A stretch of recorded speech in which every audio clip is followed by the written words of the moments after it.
This is GoPowerCat.com publisher Tim Fitzgerald. Thank you for listening to this PowerCat podcast. Make sure you never miss an episode of the PowerCat podcast by subscribing on Apple Podcasts, Spotify, Stitcher, TuneIn, or your favorite podcast network. And if you enjoy this podcast, please consider becoming a subscriber to GoPowerCat.com. We cover the Wildcats like no one else, with our VIP customers enjoying one-of-a-kind coverage from our team of professional journalists. And sign up today for an annual subscription to GPC and grab a 30% discount on your first year. And now here's the PowerCat Podcast. The following is a GoPowerCat.com and Spirit Street production. You've discovered your link to GoPowerCat.com's PowerCat Questions podcast, presented by Fridge Wholesale Liquor, and it starts right now. Now, let's go to the WTC Gig-Powered Studios. Here's your host, GoPowerCat.com publisher, Tim Fitzgerald. Welcome to another edition of the PowerCat Questions podcast. The podcast where you ask questions, thus the name. I get it now. Tim Fitzgerald. That guy was Riley Gates. The guy over here not saying anything, Zach Carlson. Say something, Zach. What's up? I told you to say something. You said, what's up? Something cool. Something. There we go. We are sponsored by Fridge Wholesale Liquor. Get into the Fridge. You have been rocking their store during the first 2 weeks of the season. Now, I know you got a little break here before another home game. It's like a month. It's nearly a month before they play another home game, thanks to an off week, and it's just crazy. But, I mean, it sounds bad, but when you put it in perspective, they play, 6 of their first 8 at home, or 5 of their first 7 at home. It's crazy. And then the next road game is KU. So it's not, yes, it's a lot right now, but it evens out. So get into the Fridge. They are still open even when it's not a football weekend. Shocking, but true. The Fridge at the corner of this and that in the town in which we live. There we go. I just stuck to some papers. This is the Questions Podcast, the old school version where our members at Wabash Station ask us questions and we answer. We attempt to answer. We give our opinions, we give our thoughts, we give our hopes and dreams. And we are sponsored in the first segment by Tanners. They will fill your stomach, massage your liver, and give you hopes and dreams. Massage your liver, huh? Yeah, that's what alcohol does. I would say it would exercise your liver. I kind of think that alcohol is healing waters for your liver, unless you drink way too much. Well, if you drink too much, it can be healing because, frankly, you just get back on the horse. Yeah, that was you on a Monday, I hope. Riley went to Lil Wayne, which... Did you put T's on that? Little Wayne? He did. No, I didn't. I thought it sounded like it. No, I just Lil rolled Wayne. with it. Yeah. And I didn't mean to. And Blink-182. And Blink-182. I put T's on that. Why? Blink, Why did you do that? Blink-182. Who? And it was good, he said. Lil Wayne did not storm. I did say little that time. Lil Wayne did not storm off the No, stage. he did not. Blink-182 said some inappropriate things about Tom Brady. Really? Yeah. System He quarterback. said, right before I start this show, I just want to say, beep Tom Brady. Wow. I assume they didn't say beep. No, they did not say beep. Did they get a big cheer from the crowd? Huge. Very, very huge. I'm drinking a little... Zach has addicted me to body armor. Oh, yeah. Thanks to the NCAA tournament. But I was on it for that. before. You were on it. I will give you that. Who cares? Let's go with the questions of Wabash Station. Who's this segment sponsored by? We already Tanners. talked about it. Oh, did we? Yeah, come on. Come on, man. If you're not going to participate, we'll just we'll get one of those online readers. The first question's from Do it like the teleconference. Item K63. Come on now. We need your focus here. Zoned out. You were talking about the fridge, and I was just like, all right, here we go again. From Purple Powerhouse, I couldn't help noticing in the postgame comments the difference in how Snyder and Kleiman handle talking about penalties. One of our linemen got called for holding twice. Snyder would have probably benched him and commented about how you can't do things like that and be successful. Kleiman, on the other hand, said, those things will happen, and just kind of rolled with it. What are your thoughts? I love it. I think he's just in mode of building confidence and belief and support. Believe me, it's emphasized in practice. When they got behind closed doors or out on the field, it was discussed. Well, first of all, the one they called, I didn't really think it was that bad. That one on Coltmeyer on the run. That's pretty typical. I mean, there's holding on every single play. The thing was, it was so unnecessary. Trotter was already by him. And he had to turn around to do it. Anyways, I don't know. Yeah, no, they definitely coach it up. It's not like they don't care about mistakes, whatever. But there's no need to harp on them. I got Coach's approach, Coach Snyder's in the past, but at times it would be like, Coach, your offense ran for 275 yards and 4 touchdowns today. How pleased were you? How pleased were you at the line? Well, they had a holding penalty with 14 minutes to go in the second quarter. I was pretty upset with that. It's like, come on, man. So there's a line you need to toe there. I was happy to hear Coach Kleiman kind of say, like, yeah, it's whatever. Just fix it. Move on. Yes. No, he just takes a different approach to this, and it probably works with this generation better, but Coach got more so at the end, where every little thing seemed to really set him off, and he brought it up. From Wildcat Pilot 88, where or how do you draw a line in running back by committee? Why only use 3 when it seems we've got the horses to use 5 or 6? Well, you have to get a rhythm going. You can't just, like poor Jordan Brown gave up. He had a nicest run of the day, or one of them, and they kind of benched him after that because they had other guys to play. You don't want to do that. You want to be able to give him more opportunities, but this was a game. It was a blowout. You wanted to get those freshmen a couple looks. And the other part of that is you may not want to burn those red shirts on those freshmen. You want to see them now, but you get 4 free games now. And that was one of them where they emphasized playing freshmen in this past game. And I also I think this is where the conversation of, hey, let's temper our expectations because of the competition needs to come into play. I think Jacardia Wright is a fine back. I think Joe Irvin is a fine back. I think they'll both end up having some pretty successful running back careers if they, do indeed stay in this position. I don't know that they would necessarily have all that much success running against Mississippi State. They're not, they're not experienced backs. They haven't seen this type of physicality that they're probably going to see on Saturday. And when Coach Kleiman says straight up, our plan was to get them into this game no matter what the score was. Well, then it's pretty clear what he was trying to get to was, hey, this is a lower level team. We can experiment a little bit. Right. So I don't read into it that much because I just don't think it's worth it, putting a lot of stock into a true freshman to carry you when you have 2 grad transfers, an older transfer in Harry Trotter. You've got a guy in Tyler Burns. And like Fitz said, the continuity of just 2 or 3 guys getting in that rhythm, getting in that cycle, I like that a lot better. From KM Wildcat, we got to look at Jacardia. Wow, that was kind of fun. Jacardia Wright and Joe Irvin. Hey, remember that day that Zach had a stroke on the air? And we left it all in? Yeah, that was cool. And Joe Irvin at running back. When will we see the other freshman running backs, and who do you see getting the next shot? Maybe Clyde Price. I don't know. I really don't.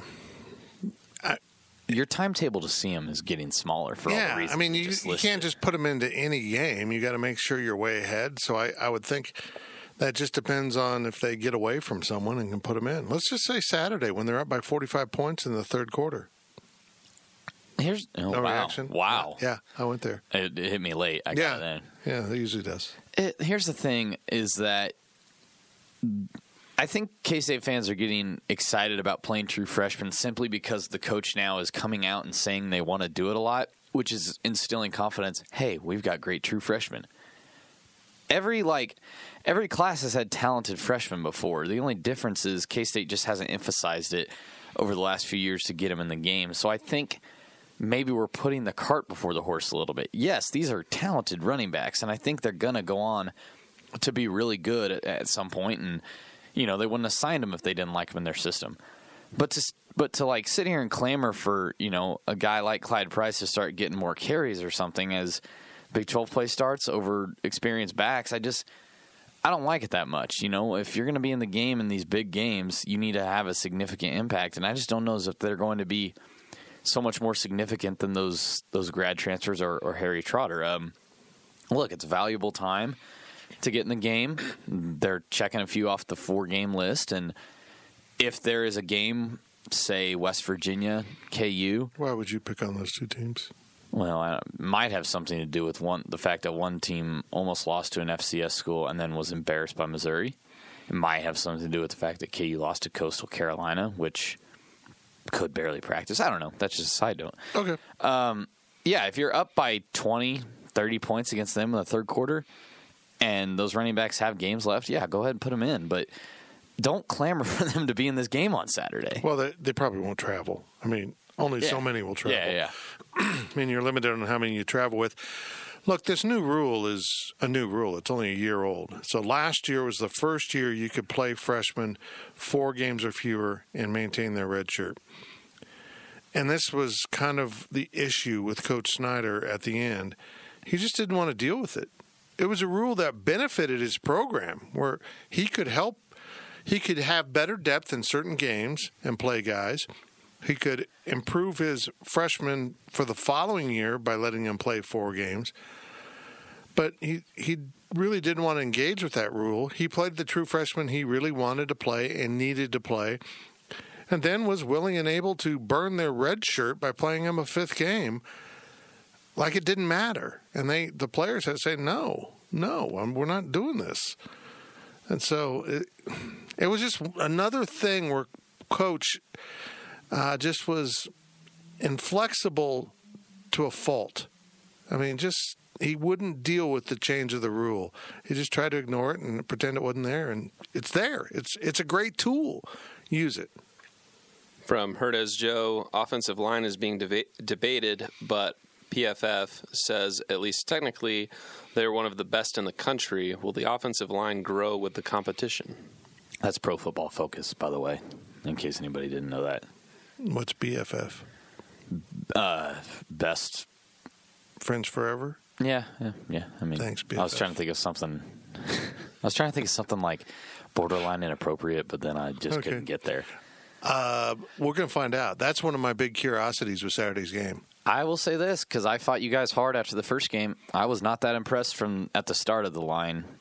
At the start of the game. They did it again. They weren't that impressive the first few snaps, and then all of a sudden, here we go. I mean, they didn't, they busted off a few long runs. They ended up having 300 yards rushing, but it took a little bit to get there. I think it took 2 series before they really were effective running the ball. I don't think that's going to be atypical. That's what they're going to do. And you can't do that, I don't think. I think you got to come out swinging in this one. You got to be punching them in the mouth from the start, especially a team that has a big defensive line. Oh, yeah.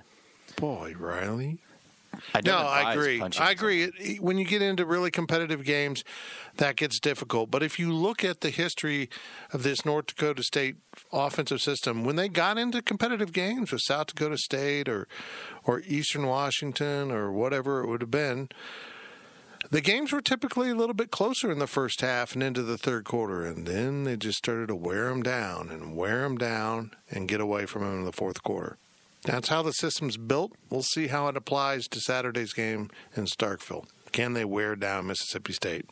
I don't know. From Queso Cat, are they holding back some of the tight end passing game, or are You can do it. You can do this. I got faith in you, man.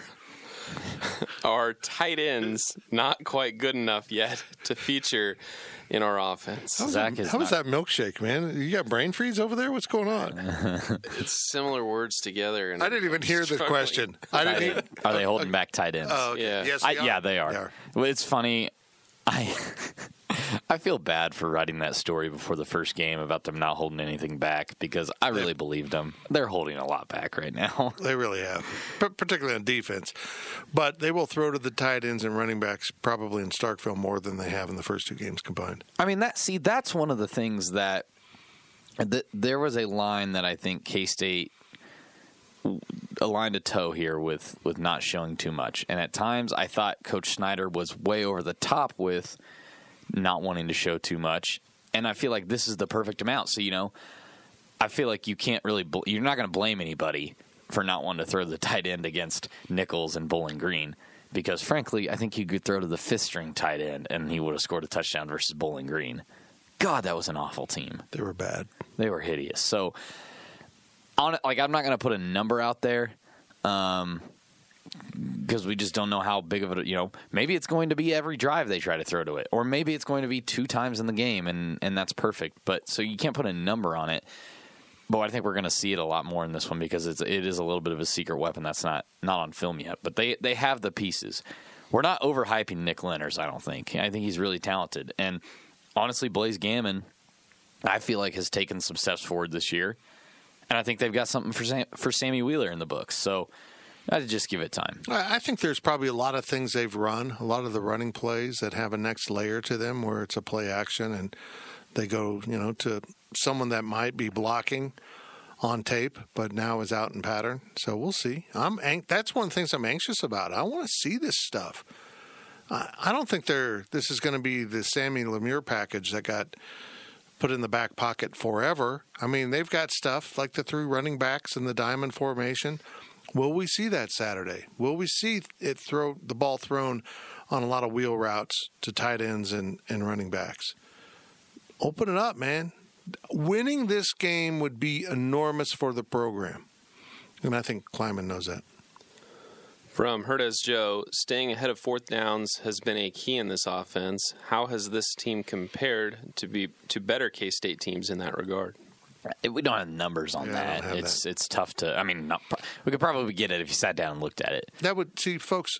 Once again, that would require preparation and research. And as I've told my guys over and over, don't do that because then it makes me look bad. Back to you, Riley. I don't even think you need the numbers though, in terms of because they're so much more efficient. And when's I don't remember the last time that I've watched a K-State team and been like, again, it all goes back to competition. But I'm not concerned when they've taken the field in the last 2 games about them getting that first down, that first down of the drive. They're going to get it in my head because that's just how effective that they've been. And I can honestly say in the last 5 years, I don't think we've seen that. 5 years being since I started covering the team. Your vast history. And the year before that was the Alamo Bowl year. So that was probably a good – I don't remember that one as well as you guys probably would have. But that was probably a good team as well. It's significantly better in terms of getting that first down. Well, I don't know how they could be much better. All right, if you want to just boil it all down, you want to talk about the running backs been good, Skyler's been good, the line's been good, the defense been good. Just look down at 3rd and 4th down conversions for the 2 teams, opponents versus K-State. K-State's converting 3rd and 4th downs at a frightening clip, and they held poor Bowling Green to 0 for 13 on those downs. That's a game right there. I mean, that's why the time possession's so epic. That's why the score is so epic. They convert 3rd downs into 1st downs, and they prevent you from doing it. Pretty basic football. You do that on a regular basis, you're going to win. That time of possession thing is actually, I don't even care about the opponent in that setting. In that statistic alone, I don't care about the opponent. That's amazing what they've done with time of possession. Oh, it is. They're over 40 minutes a game. Even for a team that's not like it's if they're playing a bad team, you would expect explosive plays, maybe 3-play drives and you score. But they're getting 5-6 minute drives every time. It's insane. I'm amazed by it, honestly. I really am. What they're doing with scoring and yardage is spread-like, and they're not running the spread. They're running a running offense that also maintains time of possession, is secure with the ball, and so does things that the spread doesn't do in time of possession, because the spread, quite often, they'll lose time of possession because they score so quickly. And they're taking their time. They're working their way down the field, scoring, stopping you on 3rd and medium or 3rd and long because that's what you're in. Get the ball back, go down the field. It's just really impressive. And as a football connoisseur, It is fun to watch. It's a really cool brand of football. From Randolph the Iguana, despite our dominance, do you think that our sack numbers should be higher? Yeah. They should have probably gotten a few. You can think back. Kyle Ball I don't know how he whiffed on one sack. Well, I think it was Goins that goes, oh, there we go, first sack. Somebody said it, like, first sack of the season here, which it would have been the second. But I was like, hold on. And then he missed it. And I'm like, great, you jinxed him. I have no clue how he missed him. Yeah, but you talk about generic, vanilla. They've been doing that on defense. They've been pretty much straight up rushing, and that will change on Saturday. They're going to show stuff they haven't shown. And at the end of the day, you can, like we've talked about with the Nichols game, you can only get a sack if the ball's still there, And they've had a really hard time getting back there in terms of the ball still being there because the quarterback's been so flustered. They've done a really good job, in my opinion, of getting those hurries, getting the pressure in terms of kind of blowing up a play. They just haven't gotten it enough to a point where you're making a sack. You're recording a statistic that shows up on paper. I'm sure if we went back, watched the film, recorded, did this play have good pressure? Did this one not have good pressure? I feel like we'd be pretty impressed with the pressure they're getting. It's just not showing up on paper. From ContraCat, how do you feel with the second string guys in the secondary and at linebacker, and if you have a significant injury after those opening games? I don't feel good. Exactly. They can't, particularly linebacker. They've got 3 guys they want to play. And they get another injury. They had 4, but then Justin Hughes got hurt in the spring game. Now they're down to 3. So you can't lose half of what you had. I don't know. It's a little worrisome there in linebacker in particular. I think secondary they've got some guys that can move around. Secondary, they'd be fine to an extent. I think Jonathan Durham, for example, would be a serviceable nickelback if needed. Right. But I don't think he's the best nickelback on the team, no. I think you can... he could go play safety. You could slide Walt to nickel. You could, whatever you want to do there. I think you could maneuver a little bit if you had minor injuries. But like you said, the linebacker I'm really concerned with. The fact that we're constantly asking for Cody Fletcher injury updates doesn't make me comfortable. Exactly. Because he wasn't, in our eyes, a significant impact player here. I would agree. Do you feel like you're stalking Cody Fletcher at this point? Is he healthy? Is he going to be all right? When you put it that way, honestly, that's we kind of stock college guys. Yeah, for our job. Let's not talk about it. From Purple My Nurple, will Wyatt Hubert play this weekend? What a name! I still love Purple My Nurple. I think so. I would. He's going to have to be really dinged up not to play. But if it is a concussion, we think it is. It has to be, right? Yeah, they took his helmet, didn't they? Well, that's what Matt said on the radio was that it was concussion symptoms. So that's Matt Walters. Yeah. Star of the Power Cat Insiders podcast. Except for this week when it wasn't on it. Yeah, and it was better. I think it's a concussion, but none of us really remember seeing it happen. They didn't have to help him off the field. So that indicates to me it's not a severe concussion. He didn't get knocked out. He wasn't walking around like Riley on Sunday night. He seemed to be okay, but probably suffered concussion-like symptoms, and they're being careful with him. Everyone responds to concussions differently. Marcus Watts can't remember his name half the time because he played through concussions. So, you got to be careful with them. Some people bounce back quicker than others, but if you manage the headaches and you get rid of your light sensitivity and all those things, you'll be fine. I think he'll play. I'll be surprised if he doesn't. I think it's pretty telling the fact that, we asked Coach about it on Tuesday, and he says, I'm hoping so.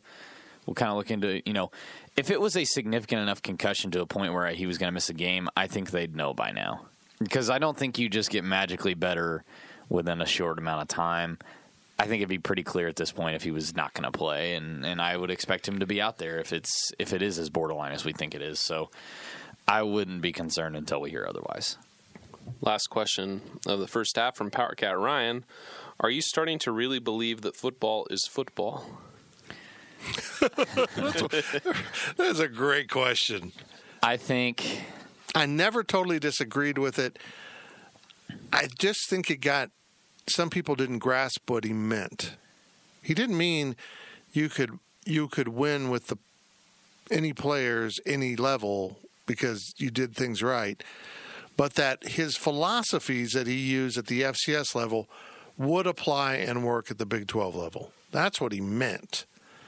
Didn't mean these same players, same results. I mean, Big 12 players with these systems will work. That the systems work. That's not simply because he had better players than everyone at the FCS.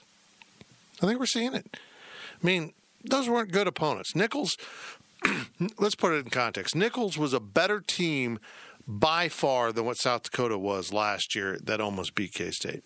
So there's some context. Bowling Green was trash. Bowling Green was complete trash. They had a quarterback that I wouldn't start at my junior college if I had one. If I was in the KCAC with Fitz College, I would not start that kid at quarterback. That was awful.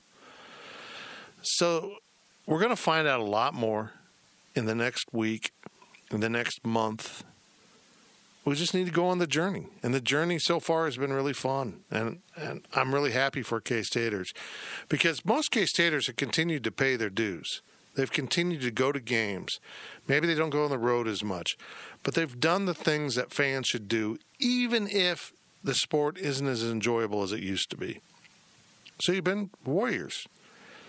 But you got to admit now that you feel the spark again, you're kind of going through the motions. You were just kind of fumbling along, doing what you'd always done, but it wasn't the same. It just didn't feel the same. And you now can see it because you feel it. The spark's back. And football is indeed football when you're winning games by an average score of, 50-7, 51 and a half? I can't remember what it is, 50 and a half. They're averaging 50 and a half points a game. 50 and a half. Which is hard to do. That half point is really difficult. That's it for the first half of the PowerCat Questions podcast, sponsored by Fridge Wholesale Liquor. We've got more right after this little break from our friends at, we don't know, because everyone hears different ads. Stay locked in. The PowerCat podcast will be right back. The NFL regular season is wrapping up, but there's still time to get in on the action with FanDuel, America's #1 sportsbook. Right now, new customers get $150 in bonus bets guaranteed when you place a $5 bet. That's $150 in bonus bets, win or lose. The app is so easy to use, and there are so many different ways to bet, like live same-game parlays. Find bets in the new Explore tab. Make a parlay in the Parlay Hub, the best way to find popular parlays, and more. So visit FanDuel.com/247 and make your first bet a layup. FanDuel, official partner of the NFL.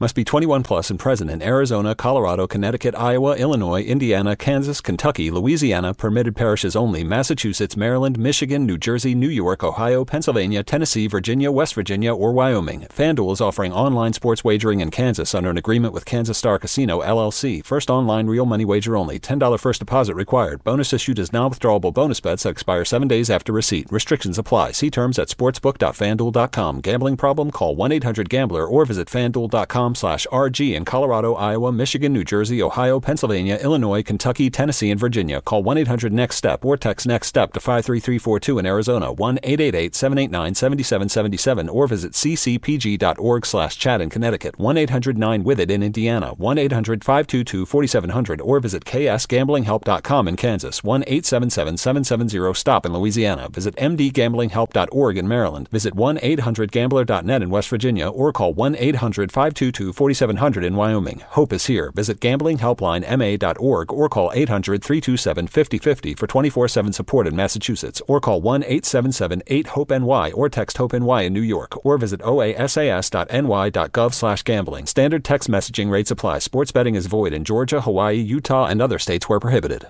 Selling a little or a lot? Shopify helps you do your thing, however you cha-ching. Shopify is the global commerce platform that helps you sell at every stage of your business. From the launch your online shop stage, to the first real-life store stage, all the way to the did we just hit 1 million orders stage. Shopify's here to help you grow. Whether you're selling scented soap or offering outdoor outfits, Shopify helps you sell everywhere. From their all-in-one e-commerce platform to their in-person POS system, wherever and whatever you're selling, Shopify's got you covered. Shopify helps you turn browsers into buyers with the internet's best converting checkout. 15% better on average compared to other leading commerce platforms. And sell more with less effort thanks to Shopify Magic, your AI-powered all-star. Shopify powers 10% of all e-commerce in the US. And Shopify is the global force behind Allbirds, Rothy's, and Brooklinen, and millions of other entrepreneurs of every size across 175 countries. Plus, Shopify's award-winning 24/7 help is there to support your success every step of the way. Because businesses that grow, grow with Shopify. Sign up for a $1 per month trial period at shopify.com/Odyssey Podcast, all lowercase. Go to shopify.com/Odyssey Podcast now to grow your business, no matter what stage you're in. Shopify.com/Odyssey Podcast. We now send it back to Fitz in the WTC gig-powered studios. Welcome back to the PowerCat Questions Podcast, your Wednesday edition of the PowerCat Podcast, sponsored by Fridge Wholesale Liquor. They've been with us a long time. I'm a loyal customer. When I need stuff, I get stuff from the stuff store called Fridge Wholesale Liquor. That was a bad read. I did on Saturday. It was not good. It was not a good effort on my part. Go to the Fridge. They'll make you happy, and happy is good. Fridge Wholesale Liquor at the corner of Claflin and Westport. Bam. Manhattan, Kansas. Premature bam. My apologies. This segment's brought to you by Hilo. By the Hilo. Must enunciate. Guys, we are failing our bellies. I need you guys to get in here. Do this in the morning instead. It's hard to do this in the morning before we have the press conference. This is really the best time to do it. Let's do it on Wednesday mornings. That is not the best time to do it for me. It's all about you, isn't it? Yeah, when you're doing 6 podcasts a week, yeah, it is. Got to do this, then, that, there, and you don't have much. The scheduling takes care of itself, because if you fall behind, you're in big trouble. If you're not subscribing to the podcast, do so. Go to Apple Podcasts, Google Podcasts, Amazon. I wish they had a podcasting on Amazon. I really do. I don't know why they don't. You can run things through it, but they should have their own podcasts. They have music. Spotify. I stopped using Stitcher because it stopped loading the podcast in a timely fashion, which seems like a basic thing for podcast networks. Yeah. There's a ton of podcast groups out there. What do you want to call them? Networks? Services? Platforms. Platforms! I like platforms. Exactly with the words. There's a ton out there. I use one. I think it's CastBox. I've got it on my phone now, too. A lot of good things. It doesn't matter which one you use. Just sign up for the PowerCat Podcast, so it'll download automatically for you, and it'll be right there at all times, so you don't miss one. Like people miss the post-game podcast because for some reason the link for Wabash Station got broken. I don't know why. Hey, on a serious note, if you're looking for the podcast and it's buried on the site and you're not on these Apple Podcasts, whatever service platform you're using, there's a tab at the top of the website. It says Podcasts. It's right by Basketball Recruiting. And if you click on that tab, they're all right there for you. They're there. You can do it that way. Or we've even set up a message board called PowerCat Podcast that strings all the stories together on one message board. So it's easy peasy. You get tons of listening. Break your habit of appointment radio. You should listen to stuff when you want to listen to stuff. That's why you need to subscribe to the PowerCat Podcast. We appreciate it if you did. And you might want to go subscribe to our YouTube channel right now. Right now. Big things could be coming on our YouTube channel. You will want that box checked by Saturday, so you will know if big things happen. This is the PowerCat Podcast, and this is Zach Carlson.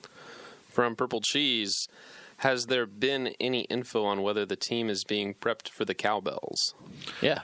I asked him about that, and he kind of diverted around it, just talked about noise. I think that means they have something and they don't want to tell people what it is. Not that I think it's a secret, but like I feel like they're just like, we're going to keep that one.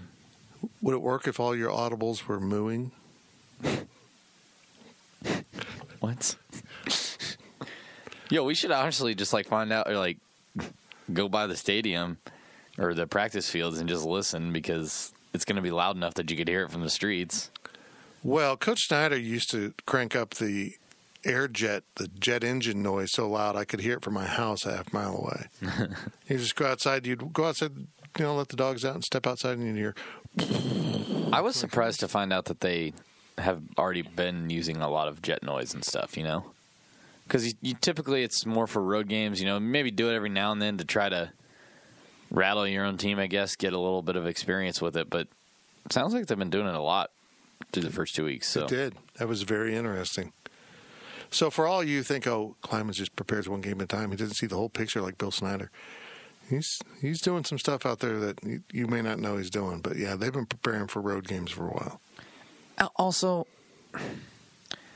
I think the Cowboys are going to be tough, but I also think that you got to stop hitting them. It's just like the paddles at Oklahoma State. You can't do it once they break the huddle. Look, because it's so unique, it gets a lot of publicity, and I think it's tough. But at the end of the day, I don't think it's any different or that much different than 50,000 people yelling. Hey, you're a Friends fan, right? Friends fan, yeah, right. Remember Janice? Yeah. How annoying she is. Yeah. This is the college football version of Janice. That's a good comparison. This is the quality crap you get from the Power Cat podcast right there. From Contra Cat, how big is the talent gap this year between Mississippi State and K-State? I don't think it's definitely not as much as it was last year. And last year, that Mississippi State team underperformed in the SEC. That team was loaded with genuine, legitimate NFL talent. And they had a senior quarterback who posed problems for how he played against K-State. So it was a mismatch. Even that good offensive line for K-State got manhandled by that defensive line. It's come back.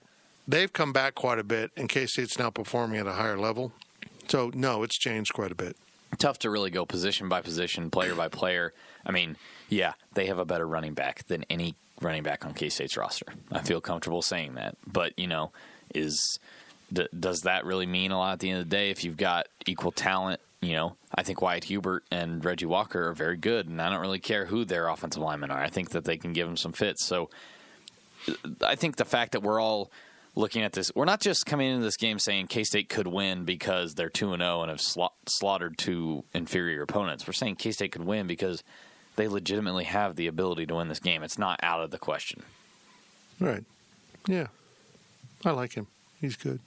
From KM Wildcat. Caffeinated. At this point in time, where do you predict Mississippi State finishes in the SEC? Still low. Guys, the SEC's good. The top of the SEC is good. SEC West. This is a rebuilding year for Mississippi State. Let's be clear about it.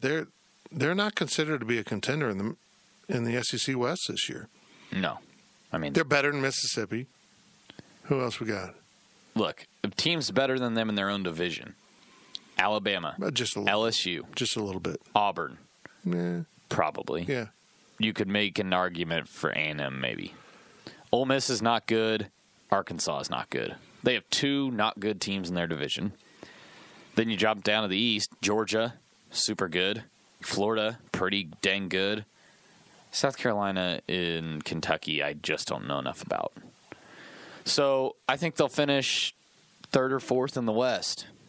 And then that puts them at 5th or 6th, 7th in the SEC. That's just how it they're a middle of SEC team. Yeah.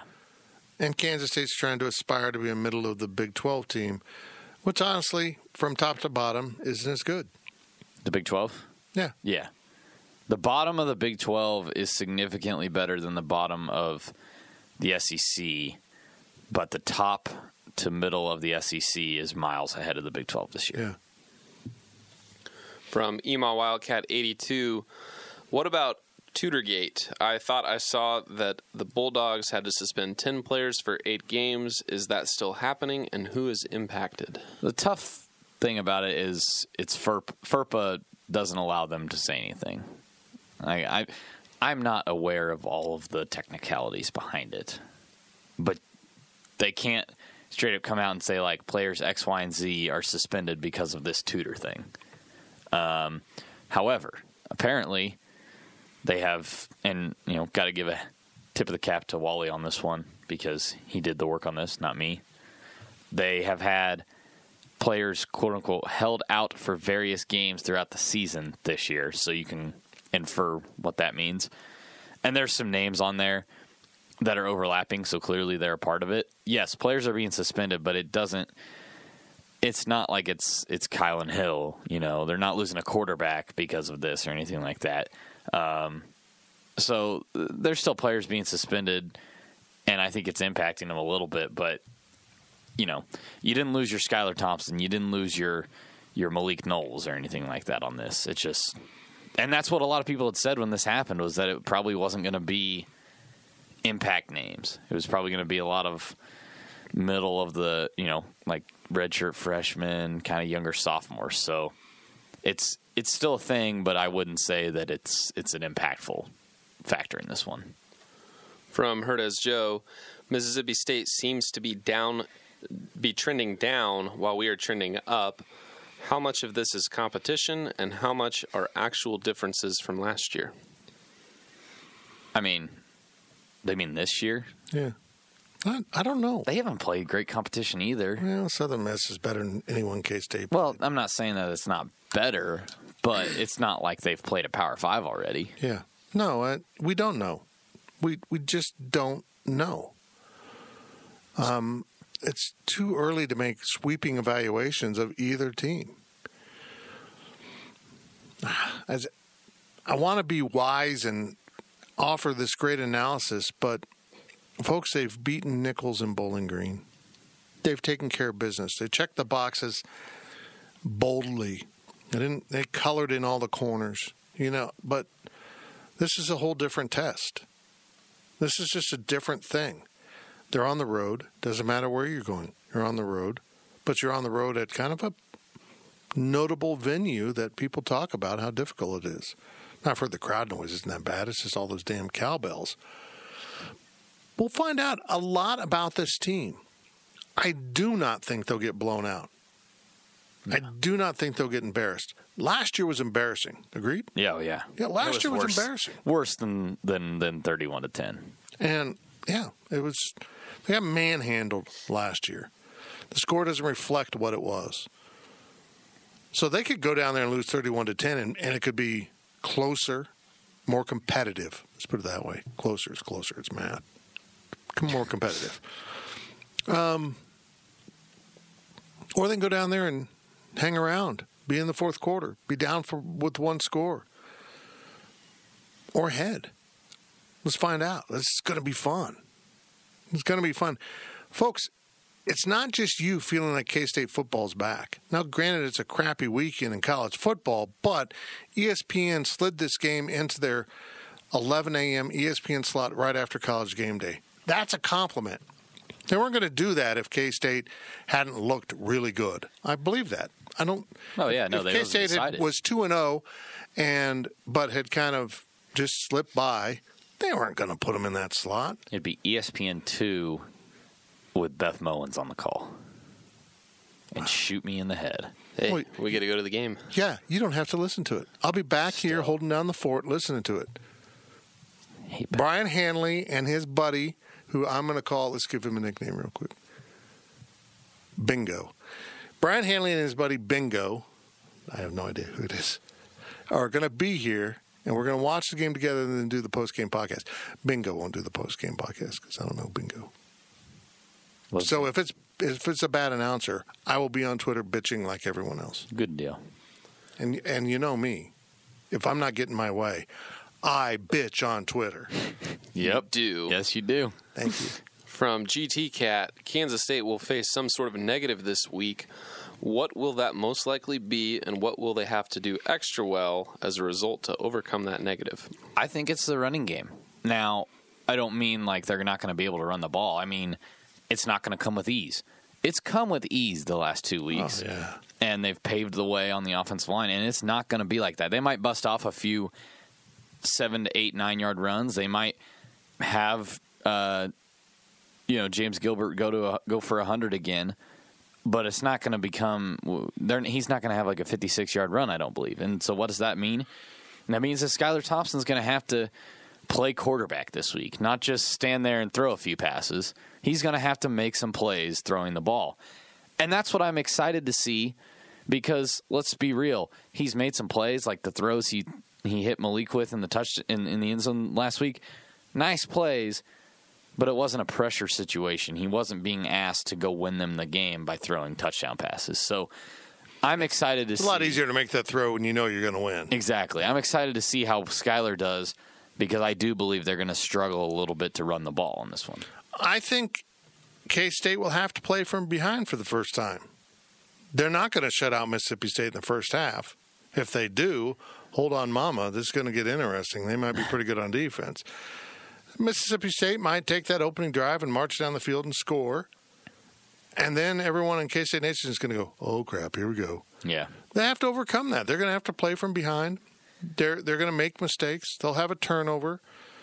They're going to do things where, they can't muff a punt and then just take the ball back in 2 plays like they did on Saturday. This is a good team.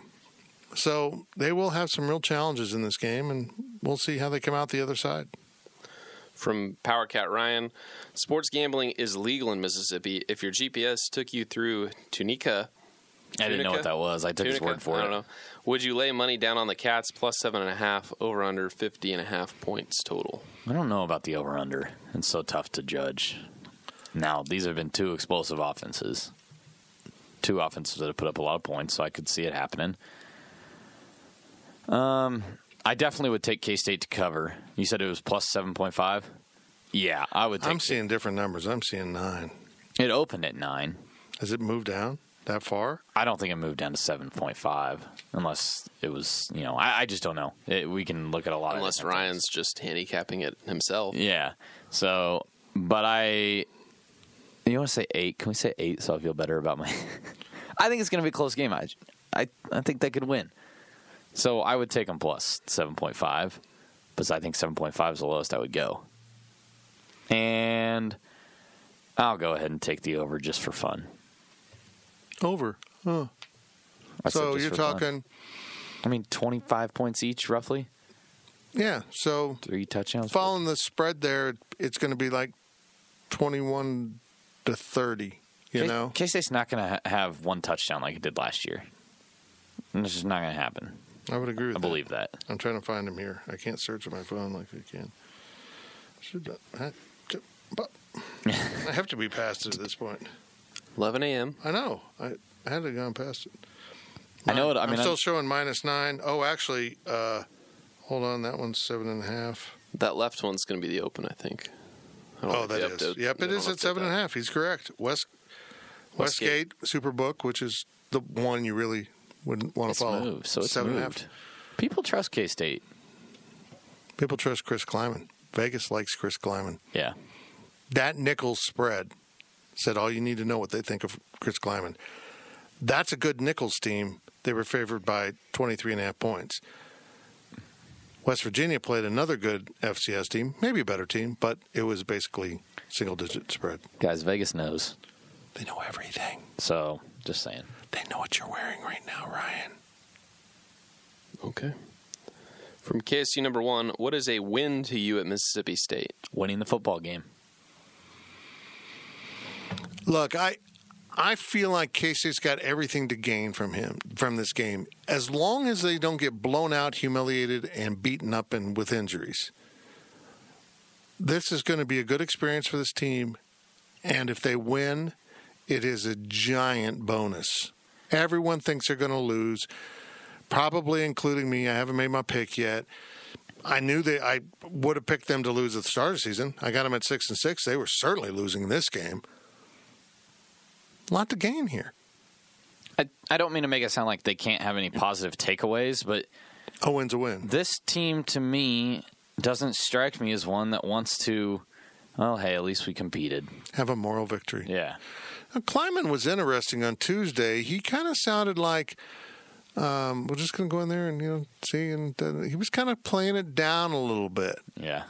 Not trying to claim the moral victory if they're competitive, but I think he understands that his team is still in the growing period. That what we've seen doesn't mean, hey, they could win the Big 12. He knows that they've got stuff to prove, and this is one of those steps. So, yeah, but I agree with Riley. A win's a win, and everything else isn't a win. But you can still go away feeling optimistic about where the program's going, even in loss and even in defeat, but you want to win. Yeah, I should specify that. I don't mean that if K-State goes down there and fights hard and loses by single digits that I'm going to go, wow, what a disappointing game that was, and K-State should feel upset. But I also think the expectation should be, why can't you go down there and win? Because if you're going to beat an SEC team, I feel like it's going to happen here. Couldn't beat Vanderbilt. Couldn't beat Mississippi State last year, but they've taken a little bit of a step back this year. Why not? That's where I'm at. From Randolph the Iguana, how much should I temper my expectations if the Cats get a win in Stark Vegas on Saturday? Well, I wouldn't buy tickets to the Superdome for the national championship yet. I wouldn't buy tickets to Dallas for the Big 12 championship game. Would not do either one of those things. But I also wouldn't be buying tickets for the whatever crap bowl is in Arizona now. Exactly. Here's the difference. What is it now? It's the Cheez-It Bowl. No. Didn't it? Oh, crap. One of them switched. No, I think it's still Cheez-It Bowl. Probably the Here's the ramen noodle difference, bowl. guys. At the start of the season, we said 6-6, 7-5 was in that area. That puts you in Memphis, the Liberty Bowl. That puts you in Phoenix for the Cheez-It Bowl. That puts you in Dallas for the Armed Forces Bowl. Armed Forces First Responders. I don't know, whatever the heck it's called anymore. But those are the bowl games you were supposed to be playing for at the start of the year. If you win this game, I don't think it makes you a Big 12 champion yet, but you start flirting with the Alamo Bowl. Do they still have Camping the tie-in World. with the – yeah. So, I mean, better bowls, you're looking at 8-4 potentially, which would be an amazing start to this new era. It opens up a world of possibilities because if they win this game, I think they roll with that momentum. And, hell, they might be 6-0 going into that Oklahoma game if they win this one. He cursed. Last question of the podcast from Jimbo Slice 620. Although I hate the idea of moral victories, what would constitute one in your opinion this week? Oops. Yeah, we stepped on that question. Nothing. I don't like moral victories, but that doesn't mean you can't feel good about how they played and be proud of how they acquitted themselves, as a coach might say. A win's a win. I guess a moral victory would be if they pulled out knives, you didn't respond. You took the moral high ground. I don't know. I think It's so tough to judge what a moral victory would be. I guess it's kind of like the Supreme Court's definition of pornography. I'll know it when I see it, but I can't quite grasp what a moral victory in this game would be. I've never heard that before. 24-21, lose on a last-second field goal. What? Maybe you have never heard that? No. Yeah. Boy, you guys are so young and naive. Maybe that feels Moral it doesn't. victory, I'm not writing my post-game story in the third quarter. Yeah. If it's a loss, you mean? Yeah. Yeah, sorry. This is a moral victory if you're writing it because they're up 48-3. Guys, I've been almost done with the post-game edge before the fourth quarter started the last 2 weeks. If that could continue this week positively for K-State, that'd be fun. Because it's all about us. I know you guys cheer for the Wildcats, but also cheer for us, having an easy way about it. Do they have Yingling in Mississippi? I don't know. It's more of a East More Coast of a thing. north. I didn't know where that line got Yeah. off. Yeah, they have 'Cause, it down maybe the East I- Coast. But Well, yeah, Maybe east, K-State coasts, and I finish work early, and we go out for some Yinglings. We should ask our friend Tyler Griever if they have Yuengling and what is the local Mississippi beer. Do they have a Boulevard equivalent? I bet we can get into that on the overtime. I mean, not with the questions, but we could discuss it. That sounds like the overtime, which we will have on Friday. You're listening to this on Wednesday, unless you listen to it later in the week, which is perfectly permissible because you didn't have to show up when we put it up. You can listen to it whenever you want. It's a podcast. It's a beautiful thing. And that's it for this edition of the PowerCat Questions Podcast, sponsored by Fridge Wholesale Liquor. We'll be back next week with more of your questions. We'll be back Thursday with the pregame podcast, Friday with the questions podcast, and Brian Hanley and I will be in the studio, the WTC Gig Powered studio, on Saturday following that game, very soon after the game, recording a podcast. And remember, go subscribe to the podcast, and while you're out there on the WWW, go to YouTube, go to the Go PowerCat page, and hit like, subscribe, love, infatuated. Hit the bell and turn notifications on. Or do that. Yeah, do that. Do that because you might want a notification on Saturday. You've been listening to the PowerCat Questions Podcast, presented by Fridge Wholesale Liquor. PowerCat Podcast. All rights reserved. GoPowerCat.com and Spirit Street Publishing.